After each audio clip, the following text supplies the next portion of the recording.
Students have come to this province from all over the world to study in unprecedented numbers over the past few years. That's a win for the schools, which get much bigger tuition fees from foreign students. But is it also paying off for those students? Here with their cost-benefit analysis on it all, Virginia Macchiavello. She is Executive Director of International Education at Centennial College. Rupa Desai Trilokekar, Associate Professor at York University's Faculty of Education. Evan Green, Senior Partner at the immigration law firm Green and Spiegel. And Felipe Nagata, Chair at the Canadian Federation of Students, Ontario, and an international student at the University of Toronto. And it's good to welcome all of you here to TVO tonight for a timely conversation about how much money it costs to go to school in this province. And to that end, Sheldon, you want to put this graphic up? And I'll, for those listening on podcast, describe this a little bit. This is how we keep the system afloat here. The average tuition fees for the period of 2019-2020, if you're an Ontario undergraduate university student, you are paying just shy of $8,000 on average a year. That's about $1,500 over the national average, incidentally. But if you are an international undergraduate student, if you've come from somewhere else, you are paying more than $38,000 a year, which is more than 5 times as much.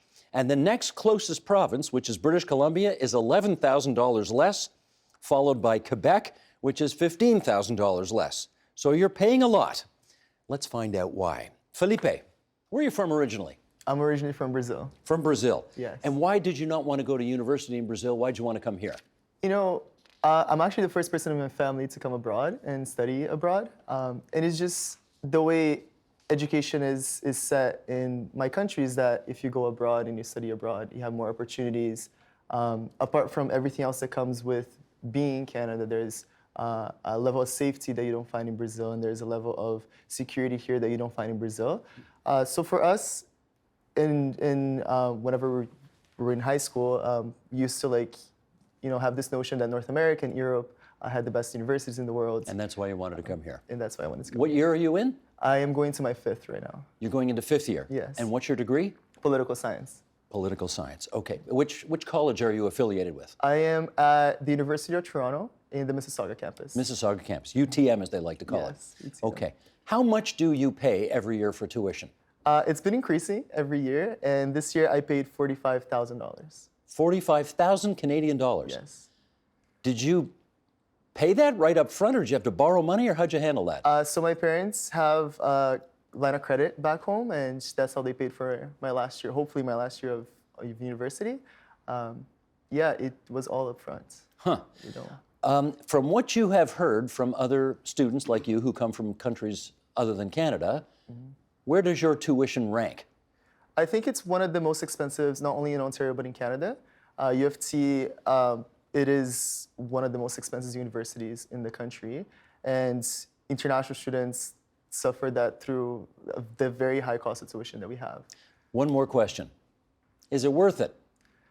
Let's see if I find a job in the future. No, it is definitely worth it. It's worth being here. It's worth learning what I'm learning. I love my program. I love everything I do. I love my community and my job. It is definitely a degree that is renowned worldwide, but it's a lot of money. It sure is. Okay. Thank you for setting the table for the discussion to come. You're at Centennial College. What Yes. percentage of students that go to Centennial College are from other countries? Almost half. We have about 52%. Depends on the program. Some programs it's less, where we have Canadian students who have first chance at those seats. And for those programs where we don't have students because of our declining demographics, the percentage can be higher. What would happen to Centennial College individually, and presumably our whole post-secondary sector generally, if we didn't have so many foreign-born students attending? We'd be smaller and probably less programs. Fortunately, we've been doing this for a long time, and so we have a pretty stable future and financial situation, but it would impact us if we didn't have them here. I presume you and every other post-secondary institution in the province have to make a pitch to foreign-born students. Come to the province of Ontario, and while you're here, come to our college. It's the best. What's the pitch you make?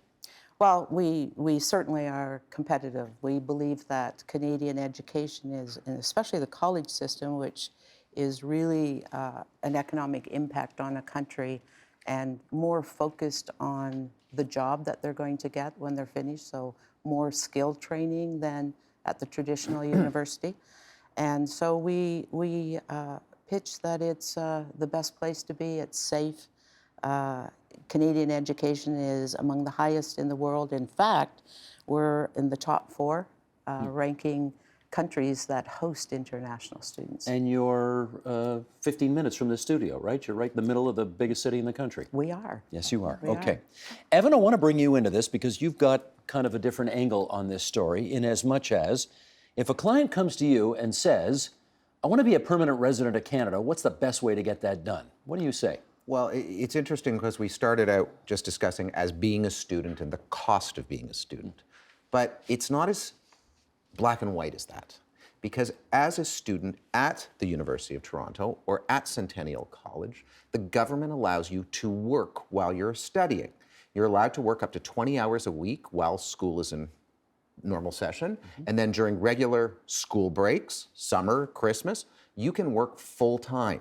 So you have that availability to actually earn income while you are studying, which is a huge benefit to these students. Do you have to prove to the government that you're actually going to school and taking courses and all that? Yes. You do? Okay. Yes, yes. But it is tied into your study permit. You don't have to apply for a separate permit.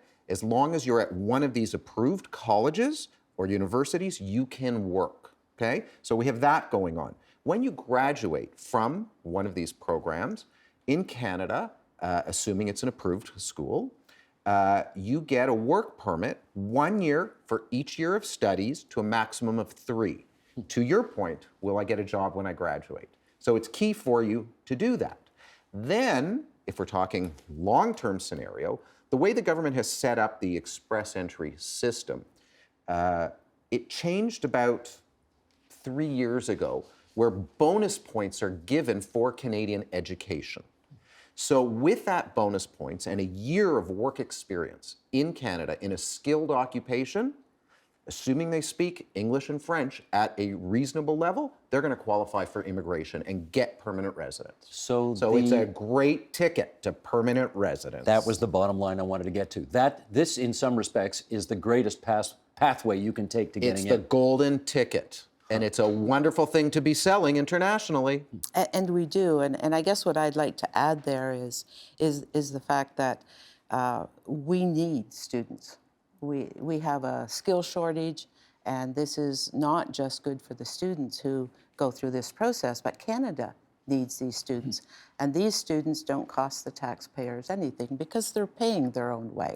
They're Canadian educated, they're here, they're young, they learn our value system, they have a Canadian work experience usually through their studies, And because that's what we do. He'll get 3 more years, right, after he graduates. That's right. He'll Yep. get 3 more years to work here in Canada. Yep. I want to let Rupa know that, yes, you do get to talk on this program, and we thank you for your patience. I'd like to get your sense about what's your view of the way we've got our system structured right now? I think we're currently doing a project that looks at Canada, Germany, and Australia, because all three, among many countries, actually have a policy ongoing right now saying international students are the ideal immigrants. So this is a policy rhetoric that several countries have taken up. And it's interesting because Germany finds Canada an ideal place in terms of how it's taken up immigration and how it's using immigration to attract international students. But if you look at what's happening in Australia, I find it very scary because we're heading in the same direction. We have this regulation to attract students, but what happens to them once they come here in terms of supports at universities, in terms of, we've done research to see how easy it is for them to enter the workplace, and it isn't. Even students who finished 4 years, 5 years of qualifications, they find it difficult to enter the workplace. Employers are much more resistant to hiring international students for various reasons. Such as? One of them is they think it's red tape in terms of going through the immigration loopholes. So they're not familiar with the policies in terms of hiring international students, and they're not sure if these international students will remain in Canada or in Ontario. So they're resistant in investing in these students because they're not sure of what their plans would be. Would they get immigration? Would they stay in Canada? Would they leave elsewhere? Let me stop for one second. When you are done, are you done this year after your 5th year? Yes. You're done. Then you're going to graduate next spring. The summer, yeah. In the summer? Yeah. 2020. Yes. What's your plan? I want to stay here. You do want to stay? That's my plan so far. So if any prospective employers are watching, he's not going back to Brazil. Yeah, he's going to stay. Yes.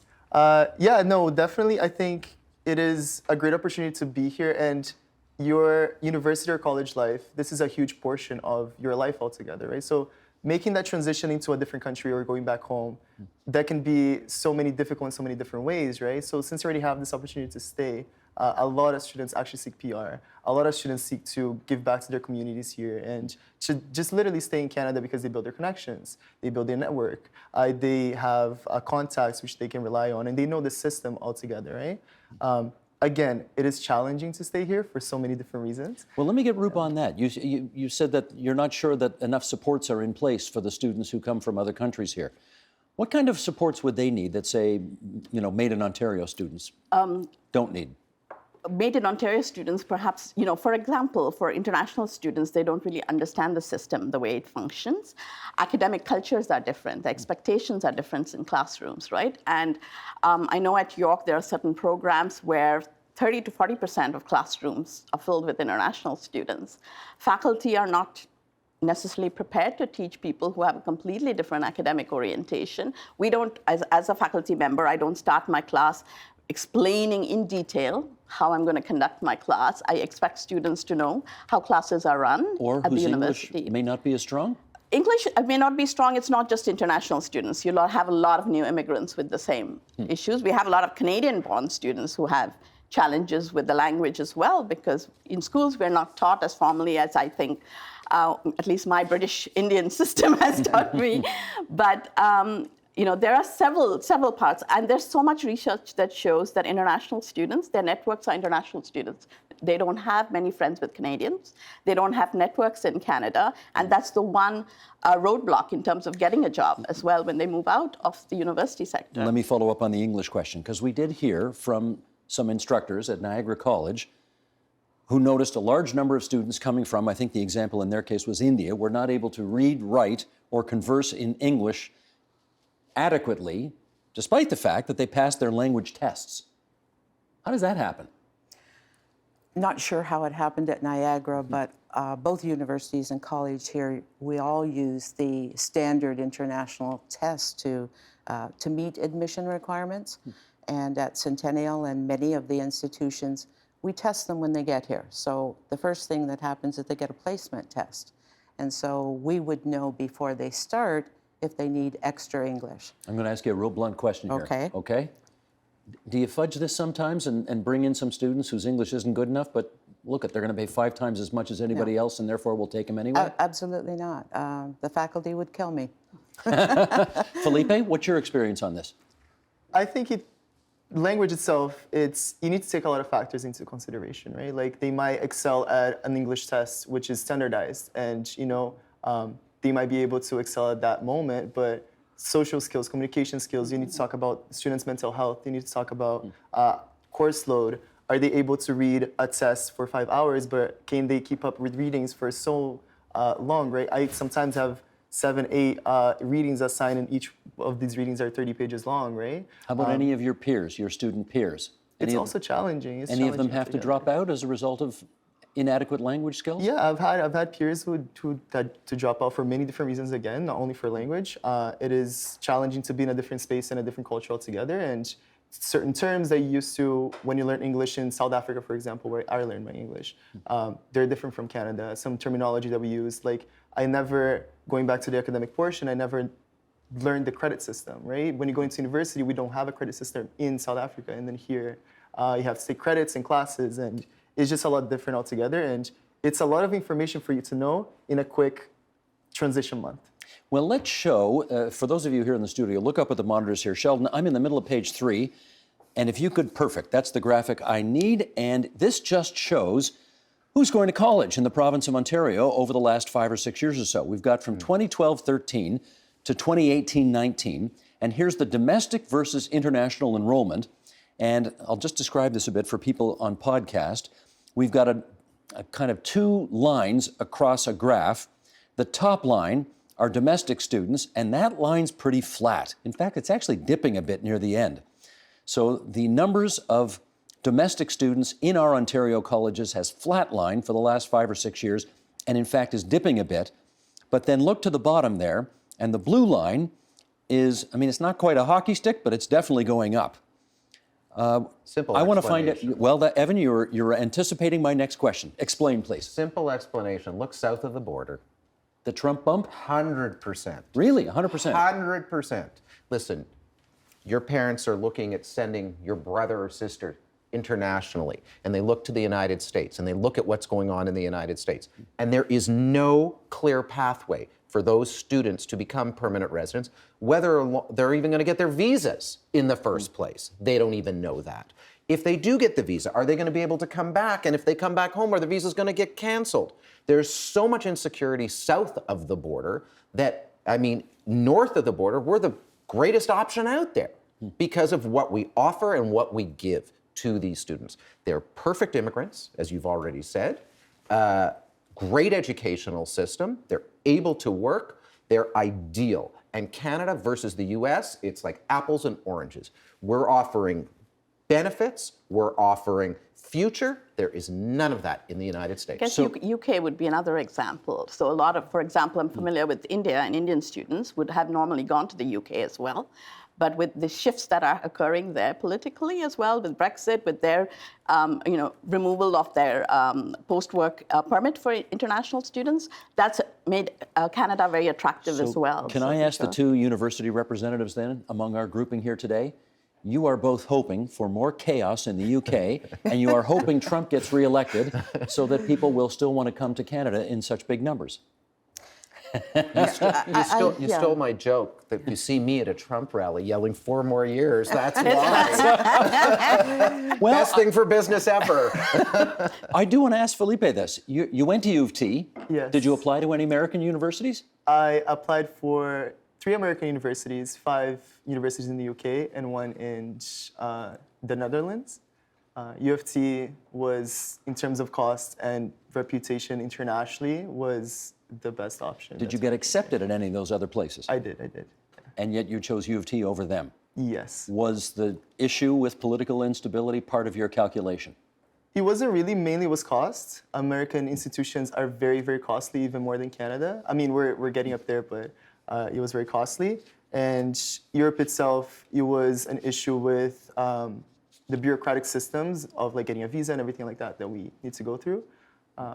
So that's why I chose U of T. Okay. Get comfortable, everybody, because I want to go through a bit of a political history 101 tour with you here. And let's just go through some of the history of how we got to where we are right now. Now we're going to talk colleges.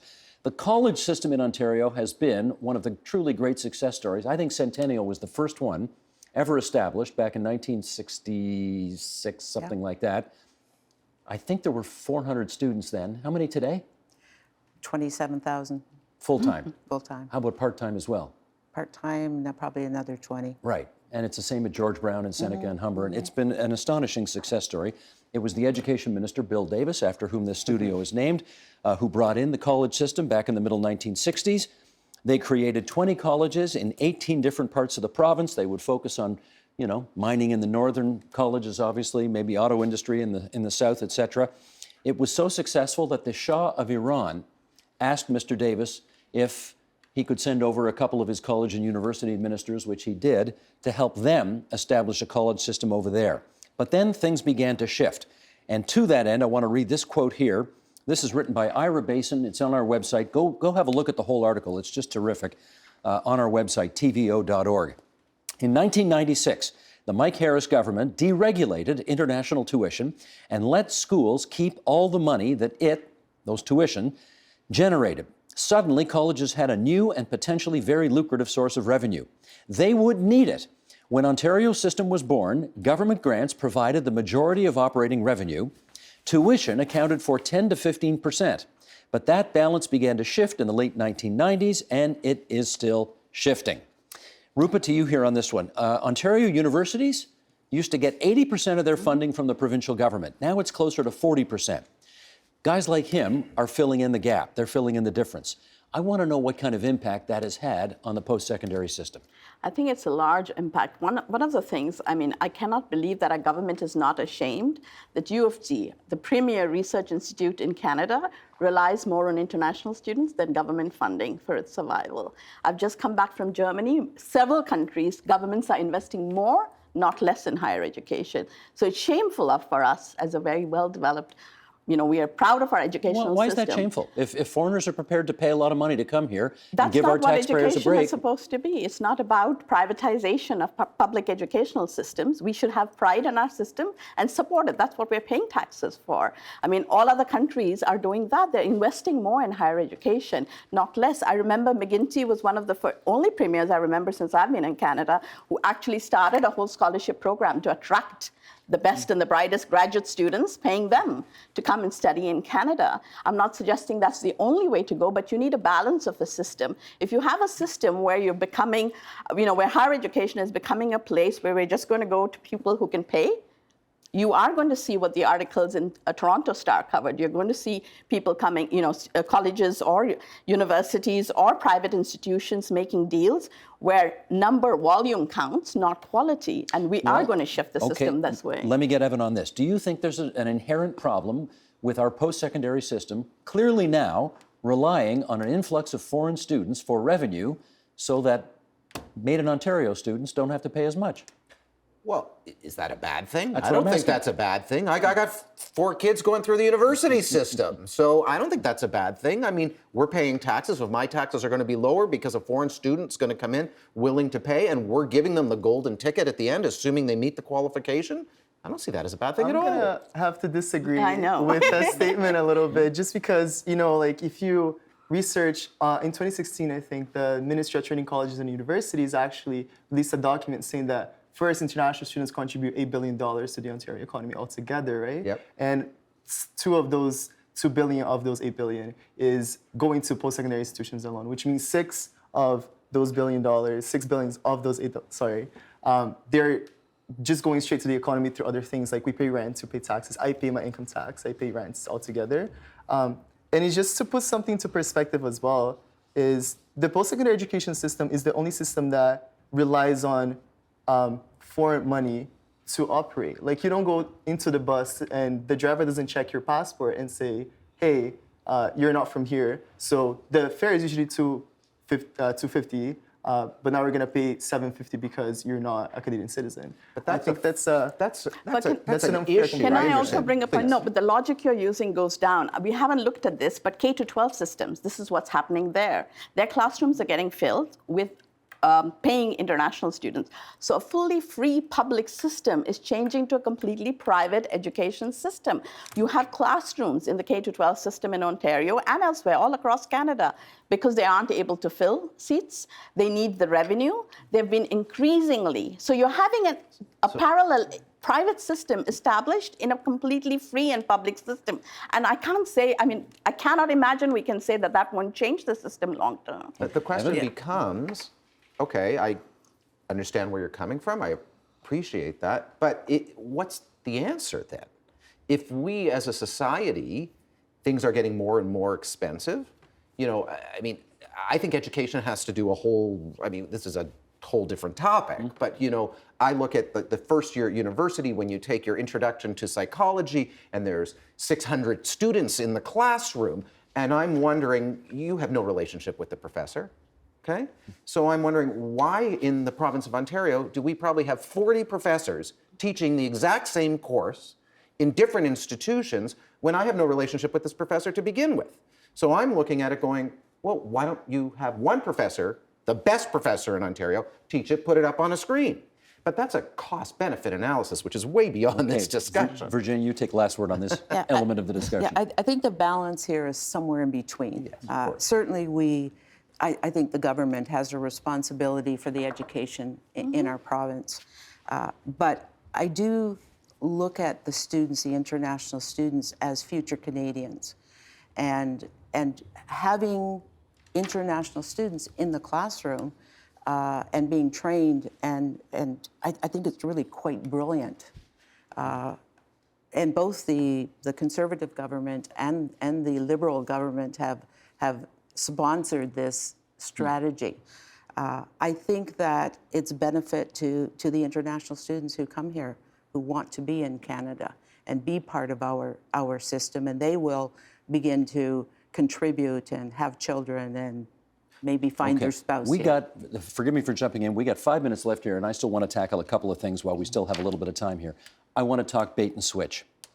I want to talk whether or not, well, Sheldon, let's just put this graphic up here, okay? This is middle of page 5. This is from Alex Usher, who's going to be on later in the program, from the Higher Education Strategies Associates.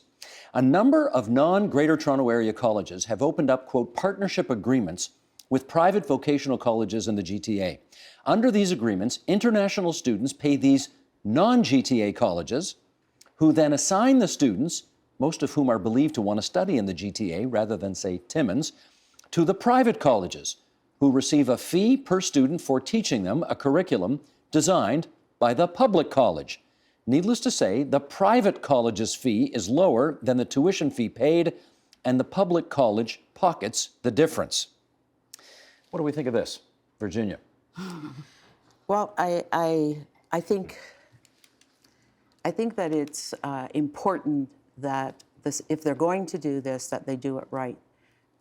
According to the Ministry of Colleges and Universities, the public college is accountable for not only the curriculum, the delivery of the curriculum, but also the services to the students. Is this a bit of a bait and switch game being played here, though? It could be, but it could be okay. Rupa, what do you think? I think this is where we're going to get where we are headed, and we are going to head more in this direction because it's becoming a money-making business operation. And I don't buy that there aren't alternatives. I was just in Germany, as I mentioned. Their percentage of taxes they pay is not less than ours. They do not charge international students any tuition. Germany, if you're they don't charge local. You they don't pay anything. Germany, let's just establish that.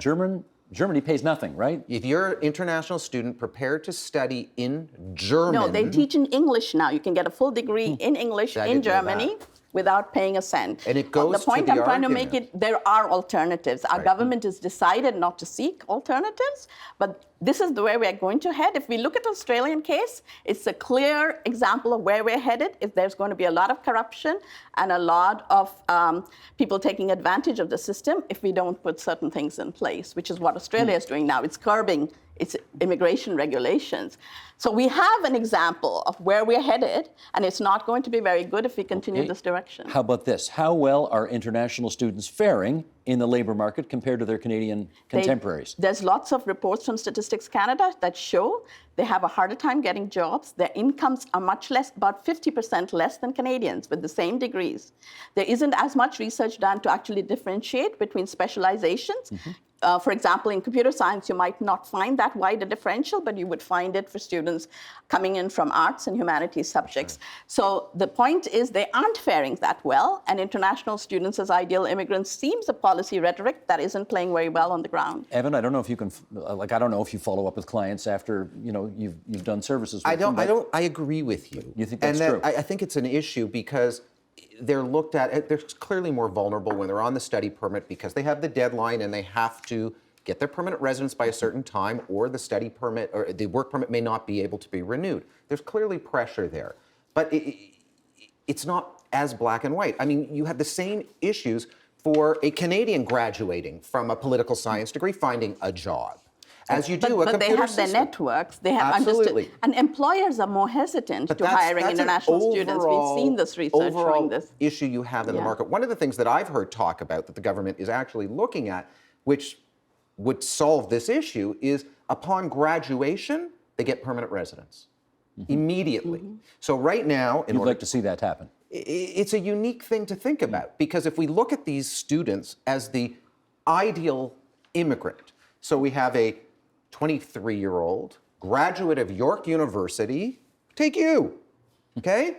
We take you, you graduate this spring. Upon graduation, we give you permanent residence. Then you're on a level playing field with any Canadian at that time. And that might be something to look at because ideally, he's going to live in Canada for the rest of his life, pay taxes for the rest of his life, and it's all good. There's no Well, downside. the one thing we can all agree on here is that we wish you well in whatever happens on your yellow brick road in the future. Thank you very much, everybody, for coming into TVO tonight. That was a very spirited discussion about a very timely topic. So thanks all for coming in. Thank you very much. Good luck. Thanks. The Agenda with Steve Paikin is brought to you by the Chartered Professional Accountants of Ontario. CPA Ontario is a regulator, an educator, a thought leader, and an advocate. We protect the public. We advance our profession. We guide our CPAs. We are CPA Ontario. And by viewers like you. Thank you.